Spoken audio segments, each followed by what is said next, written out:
Em 2007, arqueólogos franceses, trabalhando no templo de Hathor, em Dendera, fizeram uma descoberta inacreditável. Uma câmara subterrânea, que não constava em nenhum mapa moderno. A entrada estava escondida, atrás de um painel de pedra falso, na cripta principal. Depois de semanas de trabalho cuidadoso, eles finalmente conseguiram abrir a câmara. E o que encontraram lá dentro não deveria estar ali. Sarcófagos do Reino Médio, datados de cerca de 2000 a.C. Em um templo construído durante o período ptolemaico, mais de 1700 anos depois, os sarcófagos estavam vazios. Não continham múmias, mas suas superfícies internas estavam completamente cobertas com os textos dos sarcófagos, hieróglifos densamente escritos, que normalmente apareciam apenas fragmentados. Estes, porém, estavam completos, intactos. E quando os egiptólogos começaram a traduzir, perceberam algo perturbador. Não eram os textos dos sarcófagos conhecidos. Era uma versão diferente, uma versão que ninguém havia documentado antes. A equipe, liderada pelo renomado egiptólogo Pierre Lacoux, inicialmente acreditou ter encontrado uma variante regional dos textos. Mas, conforme a tradução avançava, padrões estranhos começaram a emergir. Certos hieróglifos se repetiam em sequências específicas. Números apareciam em contextos que não faziam sentido teológico e, ainda mais curioso, referências geográficas precisas. Estavam intercaladas com feitiços funerários. Lacoux notou algo que outros egiptólogos poderiam ter ignorado. Os textos dos sarcófagos tradicionais eram organizados em feitiços numerados, de 1 a 1185, mas os textos de Dendera incluíam feitiços que não existiam na numeração conhecida, feitiços 1186 a 1225, 40 feitiços adicionais que a tradição acadêmica não reconhecia. E cada um desses 40 feitiços extras seguia o mesmo padrão estrutural. Começavam com uma invocação padrão aos deuses, continuavam com uma descrição da jornada, através do Duat, o submundo egípcio, mas então, ao invés de concluir com uma transformação ou renascimento, como feitiços normais, terminavam com coordenadas geográficas específicas, coordenadas em textos funerários de 4.000 anos atrás. Lacoux percebeu que não estava lidando com textos religiosos puros, estava lidando com algo híbrido, metade liturgia, metade mapa. Os escribas do Reino Médio haviam codificado informação geográfica dentro de feitiços funerários. Por quê? Para escondê-la, para preservá-la, de forma que apenas iniciados pudessem entender. A primeira coordenada que Lacoux conseguiu decodificar apontava para uma localização específica no Vale dos Reis, não a área principal, onde as famosas tumbas estão concentradas, mas um vale lateral, uma região montanhosa, raramente explorada, porque parecia geologicamente inadequada para a construção de tumbas. Lacoux contactou arqueólogos trabalhando no Vale dos Reis, pediu que verificassem a localização exata que ele havia calculado. Inicialmente, houve resistência. A área era considerada arqueologicamente estéril, mas Lacoux insistiu. E em 2008, usando radar de penetração no solo, a equipe detectou uma cavidade artificial, exatamente onde o texto de Dendera indicava, uma tumba selada, não saqueada, em um local que nenhum arqueólogo moderno havia considerado explorar. Isso mudou tudo. Se uma coordenada estava correta, as outras 39 provavelmente também estavam. Os textos dos sarcófagos de Dendera não eram apenas textos religiosos. Eram mapas codificados para 40 tumbas reais perdidas. Tumbas que haviam escapado da detecção por 4.000 anos, porque ninguém sabia onde procurar. Mas aqui começa o mistério, que os egiptólogos evitaram discutir publicamente. Por que escribas do Reino Médio criariam mapas para tumbas e os esconderiam em sarcófagos? E, mais importante, por que esses sarcófagos vazios foram selados em uma câmara secreta em Dendera, um templo a 60 quilômetros ao norte de Tebas? Onde as tumbas estavam localizadas? A resposta está na história turbulenta do Egito durante o primeiro período intermediário, entre 2081 e 2055 a.C. Foi uma época de caos. O reino antigo havia colapsado. O poder central se fragmentou. Múltiplos governantes menores brigavam por território e, crucialmente, túmulos reais foram sistematicamente saqueados, não por ladrões comuns, mas por facções políticas rivais, buscando eliminar a legitimidade dinástica de inimigos, destruindo os corpos de seus ancestrais. No pensamento egípcio, destruir o corpo era destruir a alma.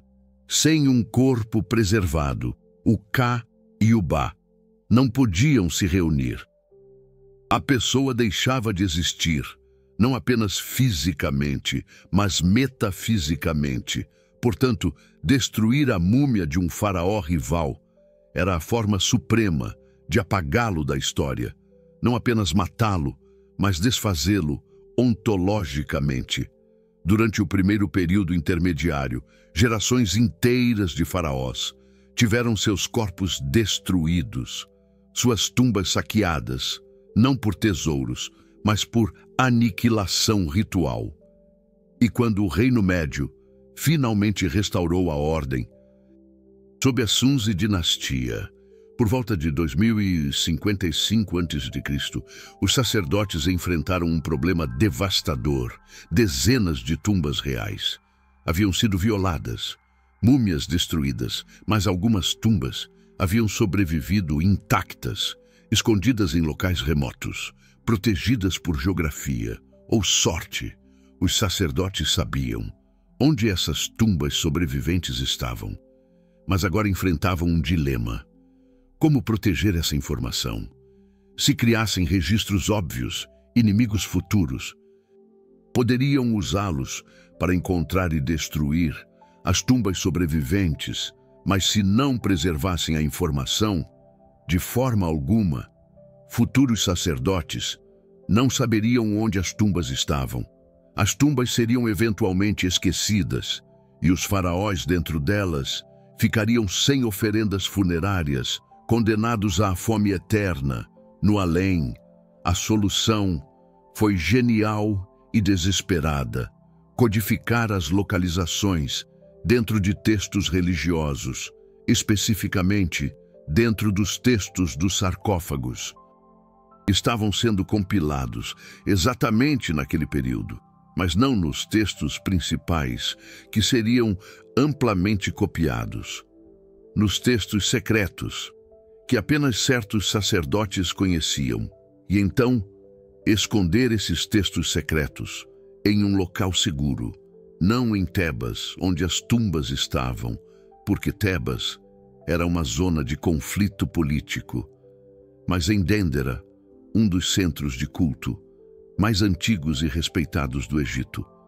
Um lugar tão sagrado que, mesmo durante períodos de caos político, permanecia relativamente intocado. Os sarcófagos vazios eram bibliotecas, arquivos codificados, preservação de conhecimento crítico, em uma forma que parecia religiosa, mas era essencialmente cartográfica. E funcionou. Por 4.000 anos, esses mapas permaneceram escondidos, protegendo as 40 tumbas que descreviam. Quando Lacan publicou suas descobertas preliminares, Em 2009, a comunidade egiptológica reagiu com ceticismo. Alegaram que ele estava vendo padrões onde não existiam, que as coordenadas eram coincidência, que o túmulo encontrado no Vale dos Reis era acaso, mas Lacan tinha dados sólidos e começou a decodificar as outras 39 coordenadas. A segunda tumba foi localizada em 2010, não no Vale dos Reis, mas em uma área remota, perto de Ábidos. O radar confirmou uma estrutura subterrânea. A terceira tumba foi descoberta em 2011, escondida nas colinas atrás de Saqqara. A quarta, em 2012, em um wadi remoto perto de Tebas. Cada nova descoberta apenas confirmava a precisão dos textos de Dendera. Mas é aqui que a história começa a ficar politicamente delicada. Imaginem só, descobrir 40 tumbas reais intactas seria o achado arqueológico do século, potencialmente do milênio. Mas isso também traria problemas gigantescos. Primeiro, os recursos. Escavar uma tumba real adequadamente leva anos e custa milhões. Escavar 40 simultaneamente seria simplesmente impossível. Segundo, a segurança. Anunciar a localização dessas tumbas intactas as transformaria em alvos imediatos para saqueadores. Terceiro, e o mais complicado, a política egípcia moderna. Descobertas arqueológicas importantes são frequentemente usadas para impulsionar o turismo e aumentar o prestígio nacional. Mas 40 tumbas criariam uma competição acirrada entre as províncias e as autoridades. Quem controlaria as escavações? Quem receberia o crédito pelas descobertas? E quem lucraria com o aumento do turismo? Essas questões, infelizmente, paralisaram o progresso. Em 2013, o Supremo Conselho de Antiguidades do Egito classificou o projeto Dendera como sensível. As publicações foram restritas e Pierre Lacan foi instruído a desacelerar sua pesquisa.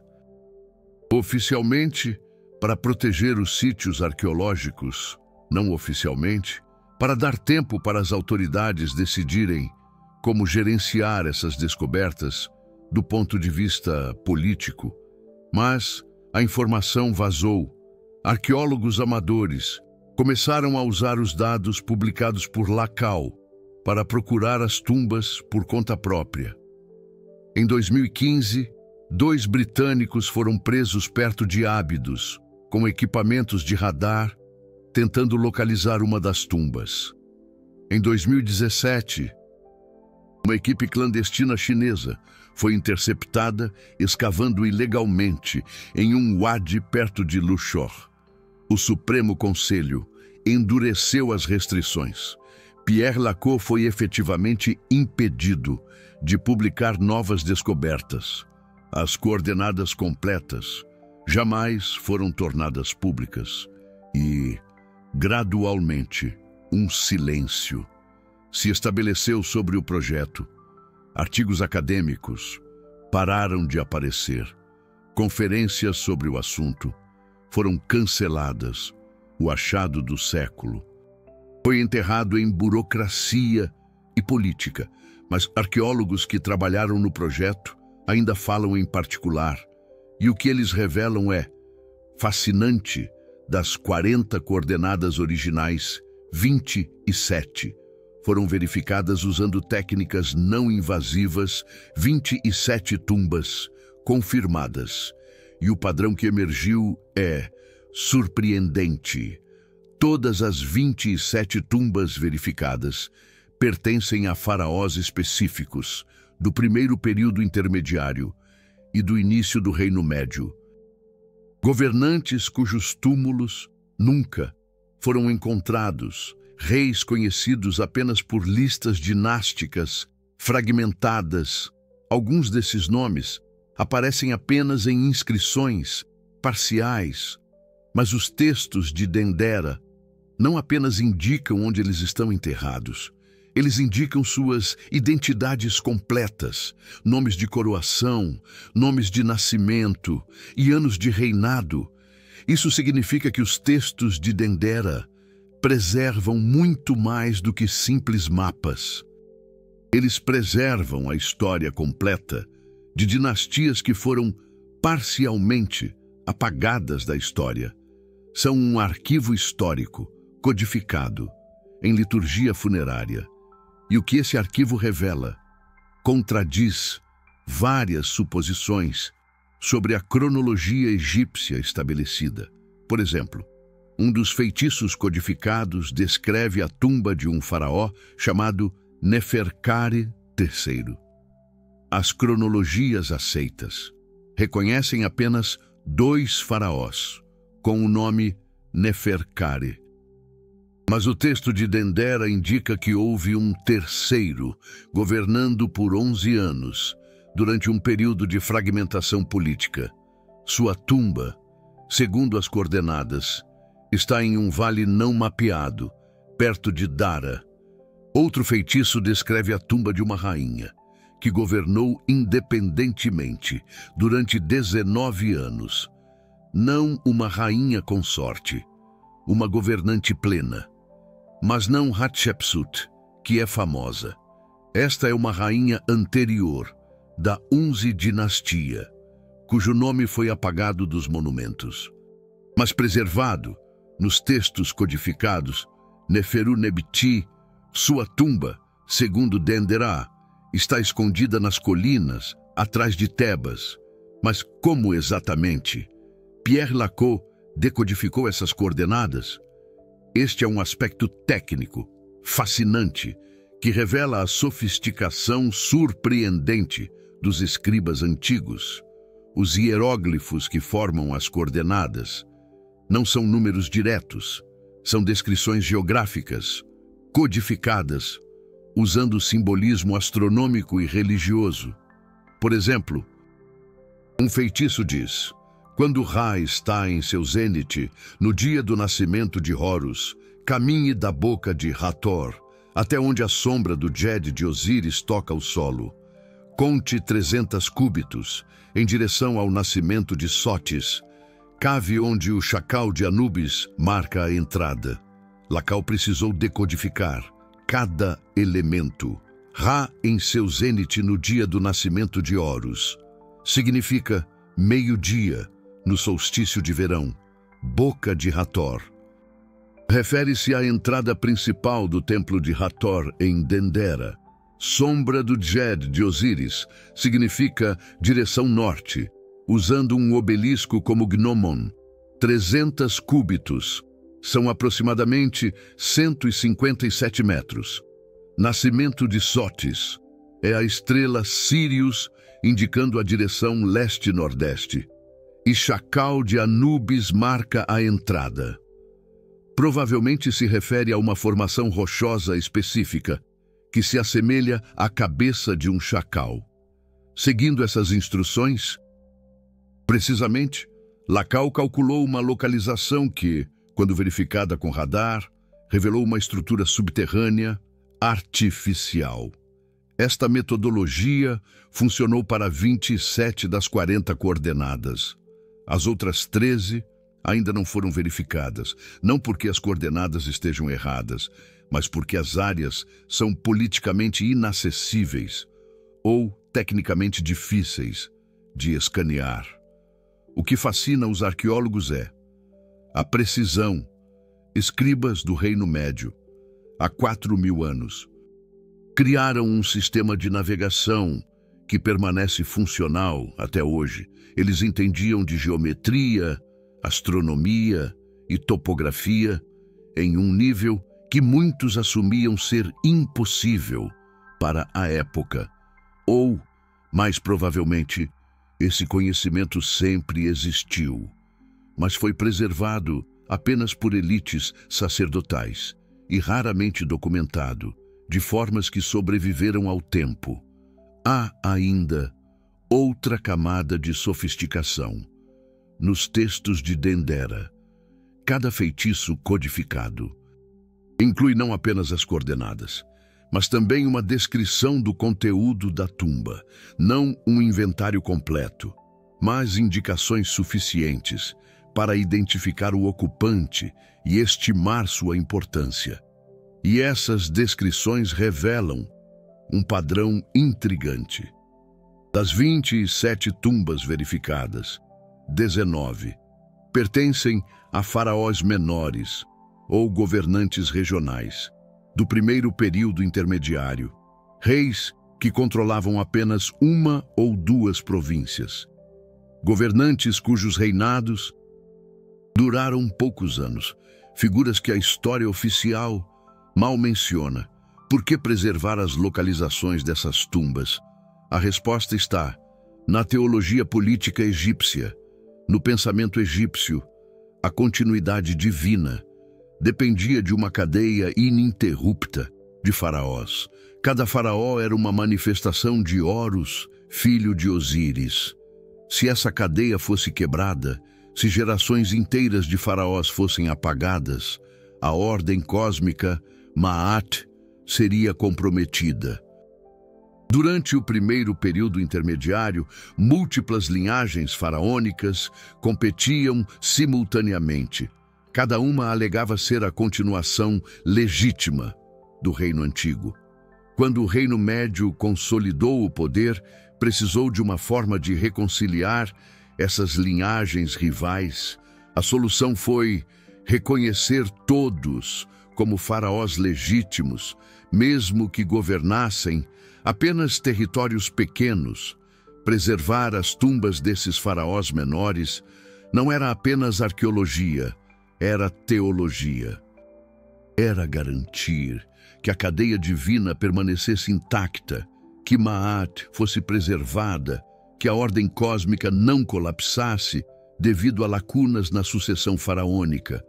Os textos de Dendera, portanto, não são apenas mapas, são um manifesto teológico, uma declaração de que todos os faraós, grandes ou pequenos, eram igualmente divinos, igualmente essenciais para a ordem cósmica, e suas tumbas mereciam proteção igual.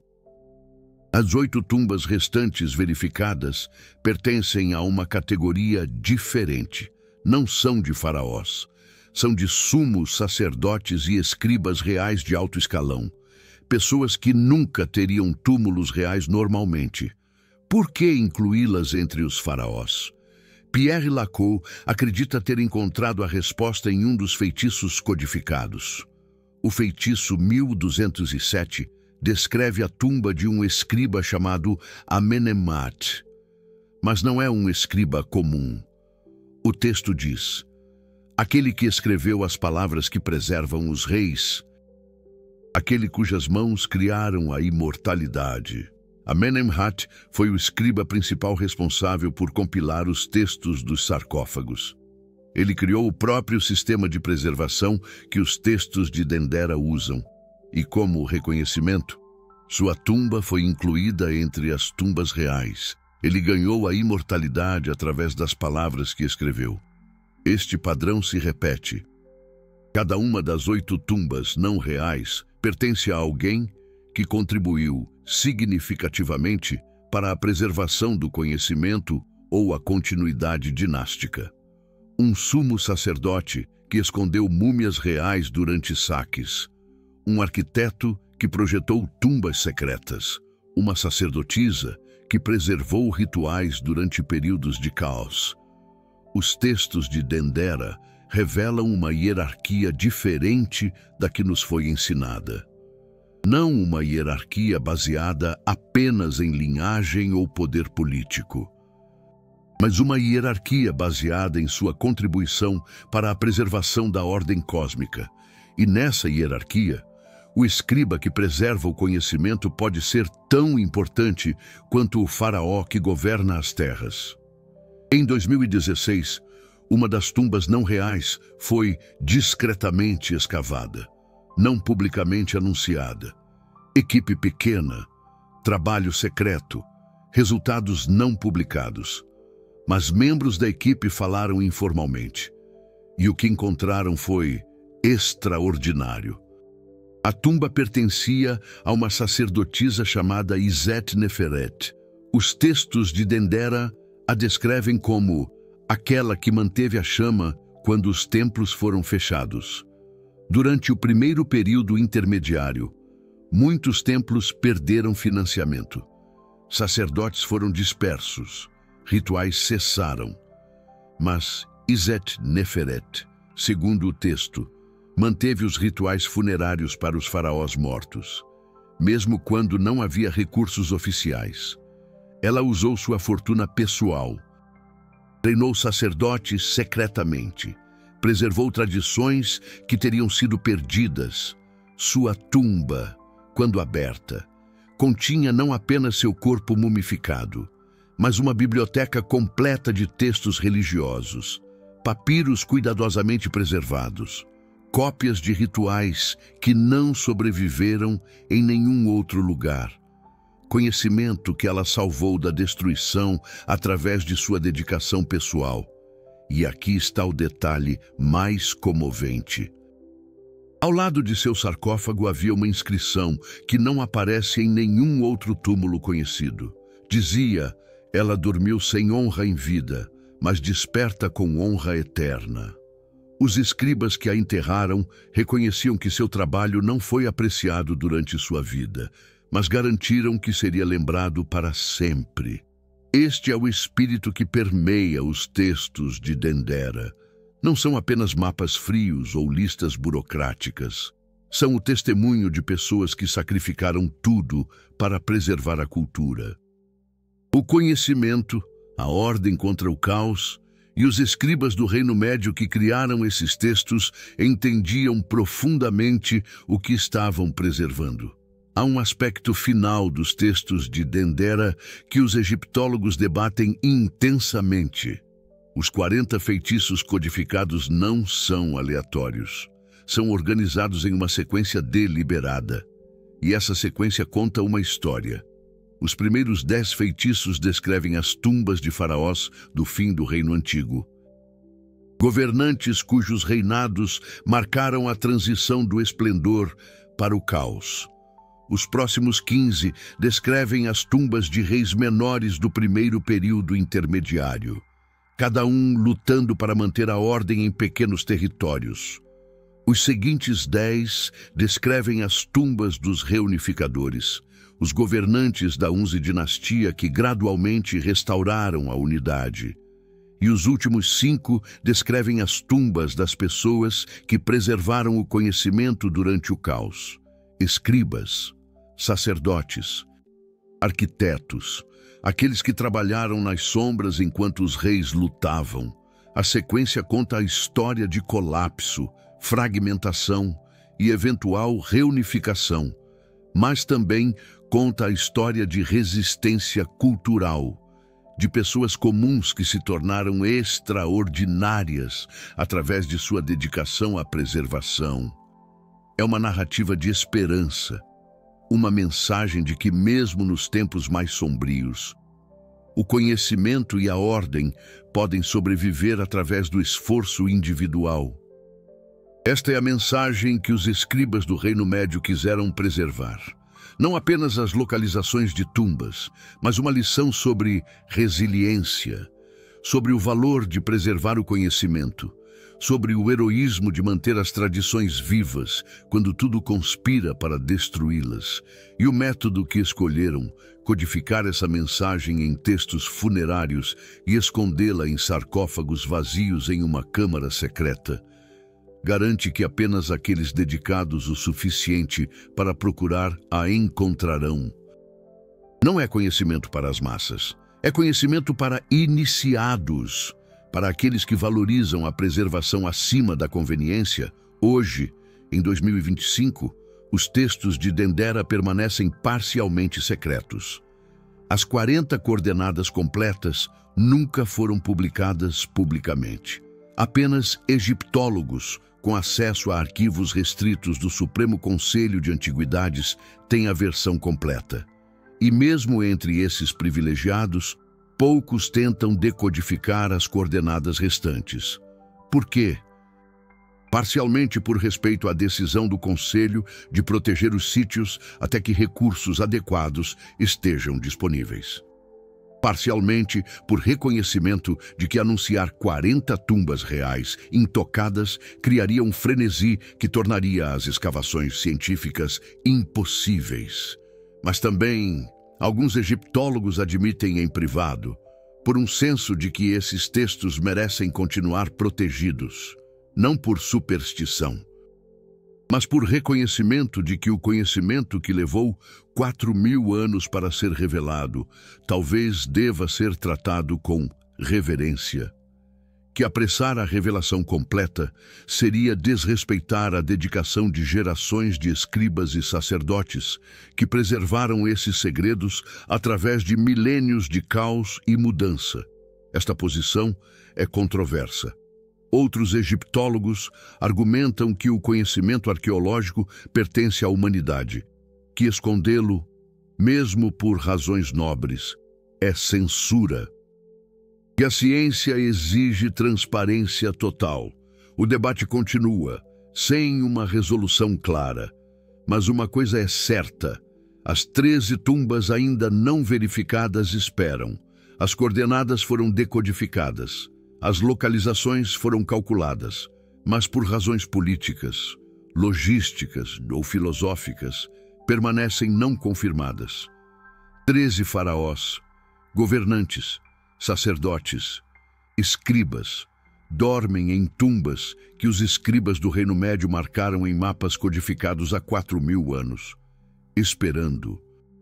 Alguns estão em áreas controladas por governos locais que se recusam a permitir escavações. Outros em terrenos privados onde os proprietários não cooperam. Algumas jazidas se encontram em zonas militares restritas. Outra supõe-se estar sob uma mesquita moderna, o que tornaria qualquer escavação uma questão politicamente explosiva. E ainda outra está localizada em uma área que hoje é uma cidade densamente povoada, onde a escavação arqueológica seria logisticamente impossível. Essas tumbas inacessíveis causam frustração nos arqueólogos.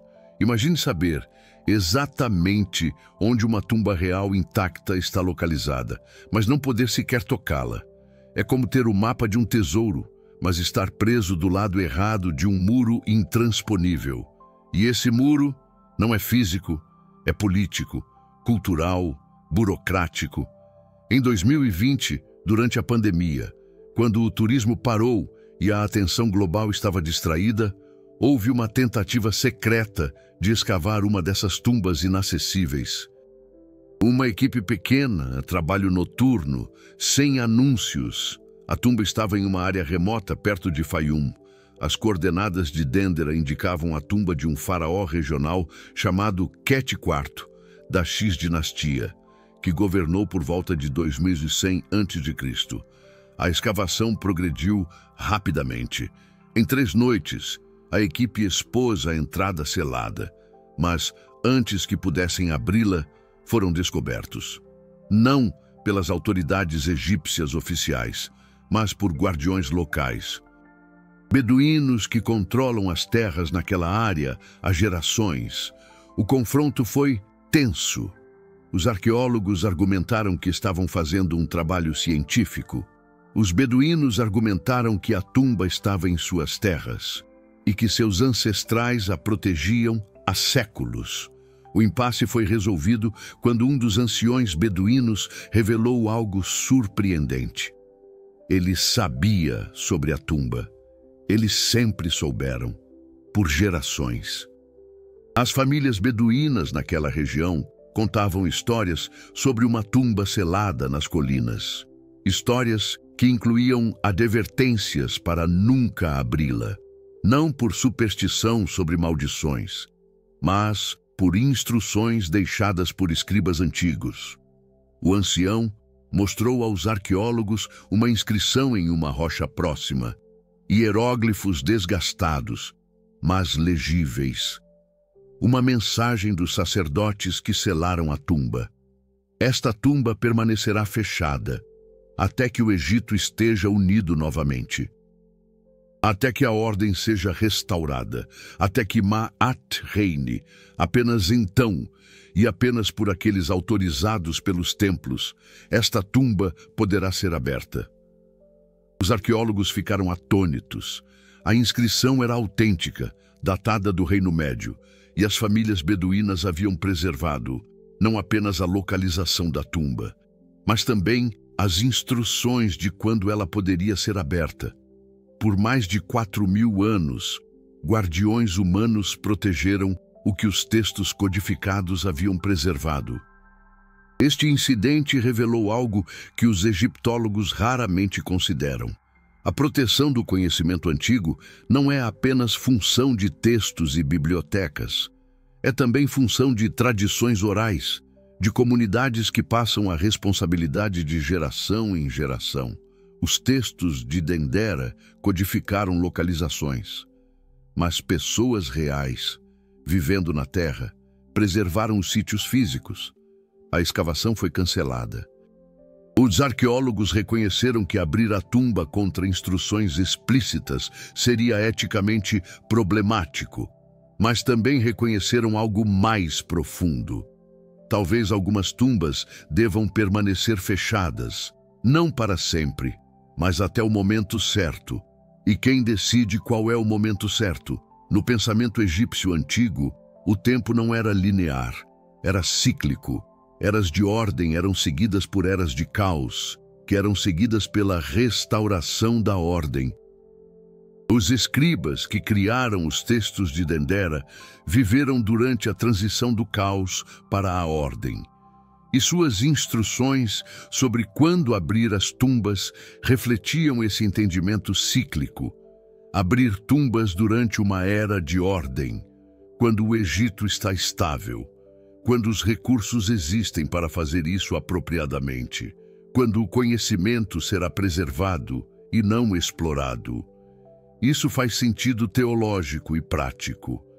Mas abrir durante o caos, durante a instabilidade, quando as tumbas podem ser saqueadas ou o conhecimento perdido, isso viola os princípios que motivaram a preservação original.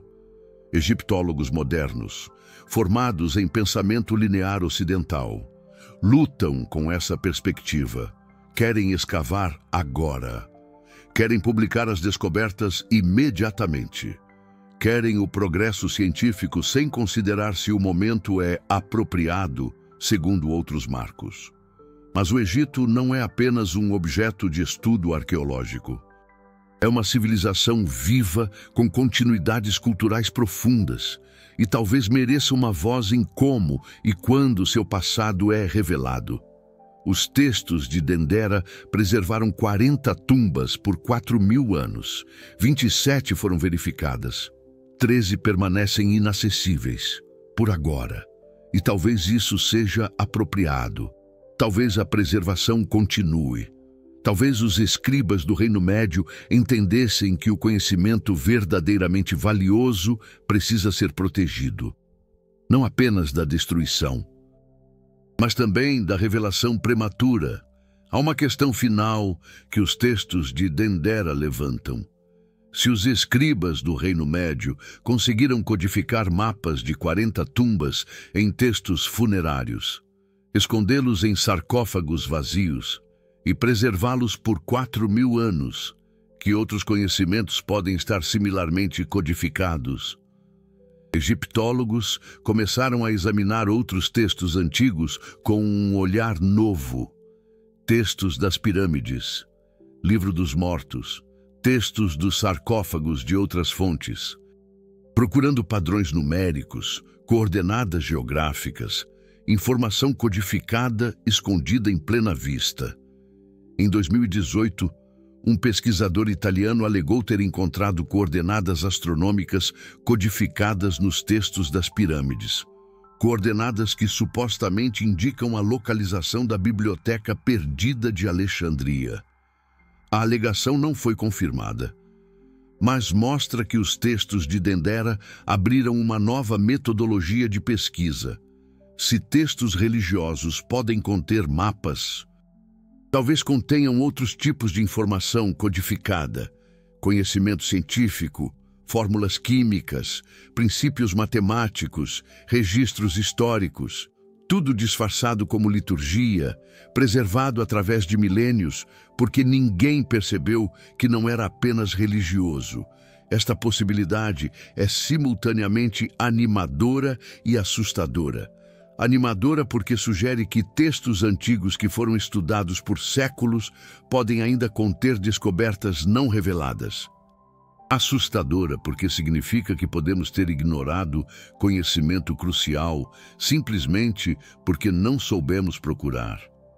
Os textos de Dendera não foram descobertos por um avanço tecnológico. A câmara estava lá o tempo todo. Foi descoberta porque os arqueólogos procuraram sistematicamente por espaços ocultos. E os textos não foram decodificados por computadores ou IA. Foram decodificados porque Pierre Lacan prestou atenção a padrões que outros ignoravam. Isso sugere que a limitação não é tecnológica, é conceitual. Não procuramos conhecimento codificado porque não esperamos encontrá-lo. Assumimos que os textos antigos são apenas religiosos ou literários. Não esperamos que sejam também científicos, cartográficos, arquivísticos. Mas os escribas egípcios eram pragmáticos. Entendiam o valor de preservar múltiplos tipos de conhecimento. E entendiam que a melhor proteção era o disfarce. Fazer o conhecimento crucial parecer comum. Fazer mapas parecerem liturgias. Fazer ciência parecer magia. Quanto conhecimento foi preservado dessa forma? Quanto permanece não decodificado? Os textos de Dendera são únicos? Ou será que esses são apenas os primeiros exemplos que conseguimos reconhecer de uma prática muito mais difundida? Essas questões irão guiar a egiptologia nas próximas décadas. A descoberta de Dendera não é o fim da história. É o começo de uma nova metodologia. Um novo entendimento de que os textos antigos podem ser mais sofisticados, mais estratificados, mais intencionalmente ocultos do que jamais assumimos. E isso tem implicações que vão além da egiptologia. Outras civilizações antigas também preservavam conhecimento. Mesopotâmia, Índia, China, Mesoamérica. Todas tinham sistemas de escrita, textos religiosos e tradições de preservação. Se os egípcios codificavam conhecimento em seus textos religiosos, será que outras civilizações faziam o mesmo? Talvez os textos védicos contenham astronomia codificada. Talvez os textos maias contenham matemática avançada, disfarçada como profecia. Talvez textos cuneiformes contenham química, preservada como alquimia. As possibilidades são vastíssimas. Mas voltemos a Dendera. A câmara subterrânea permanece fechada ao público. Os sarcófagos vazios, com seus textos codificados, estão sob guarda constante. Apenas pesquisadores autorizados têm acesso, e mesmo esses trabalham sob restrições estritas. Nada pode ser fotografado sem permissão. Nada pode ser publicado sem aprovação. Essa proteção é necessária, mas também é limitante. Conhecimento que poderia beneficiar a humanidade permanece restrito. Tumbas que poderiam revelar uma história perdida permanecem não escavadas. E o paradoxo é que a proteção que preservou o conhecimento por 4.000 anos agora também o bloqueia de uma revelação plena. Talvez a solução seja o equilíbrio, uma revelação gradual, escavações cuidadosas, quando os recursos e a estabilidade permitem, publicação controlada, que protege os sítios, enquanto compartilha o conhecimento, respeito pelas tradições de preservação, enquanto se avança na ciência. Os escribas do Reino Médio não preservaram o conhecimento para mantê-lo eternamente secreto. Eles o preservaram para garantir que sobrevivesse até o momento apropriado. Agora, 4.000 anos depois, talvez esse momento esteja chegando. Talvez estejamos finalmente prontos para receber plenamente o que eles preservaram, mas apenas se abordarmos com respeito, paciência e o entendimento de que o conhecimento verdadeiramente valioso vale a espera. Hoje, quando você visitar Dendera, verá turistas admirando os hieróglifos nas paredes externas, fotografando os relevos de Hathor, explorando os corredores principais, mas a câmara subterrânea, onde sarcófagos vazios preservam mapas de 13 tumbas, permanece invisível. Uma porta secreta, uma entrada camuflada, um conhecimento protegido. E talvez seja assim que deva ser. Nem todo conhecimento precisa ser imediatamente acessível. Nem toda descoberta precisa se tornar instantaneamente viral. Alguns segredos merecem proteção. Alguns mistérios merecem paciência. Algumas revelações merecem esperar pelo momento certo. Os textos de Dendera esperaram 4.000 anos, 13 tumbas ainda esperam, e essa espera não é um fracasso. É a continuação de uma tradição milenar de preservação cuidadosa. É uma honra ao trabalho dos escribas, que se sacrificaram para proteger o conhecimento. É o reconhecimento de que a verdadeira sabedoria, às vezes, está em saber quando revelar e quando proteger. E agora, você sabe que há mapas codificados em textos funerários. Você sabe que há tumbas esperando, em lugares calculados há milênios. Você sabe que o conhecimento que parece religioso pode ser também científico. Você sabe que os escribas antigos eram mais sofisticados do que nos ensinaram. E com esse conhecimento vem a responsabilidade. A responsabilidade de valorizar a preservação, de respeitar a complexidade do passado, de reconhecer que nem tudo deve ser imediatamente revelado, de entender que os mistérios têm valor, que a espera tem significado, que a paciência é uma virtude, especialmente quando se lida com o conhecimento de 4.000 anos. Os textos de Dendera permanecem, as tumbas esperam, e a história continua sendo escrita. Uma coordenada decodificada de cada vez, uma escavação cuidadosa de cada vez, uma revelação respeitosa de cada vez, não com pressa, não com exploração, mas com reverência ao conhecimento que os escribas do Reino Médio protegeram para nós. Através de milênios de mudança e caos,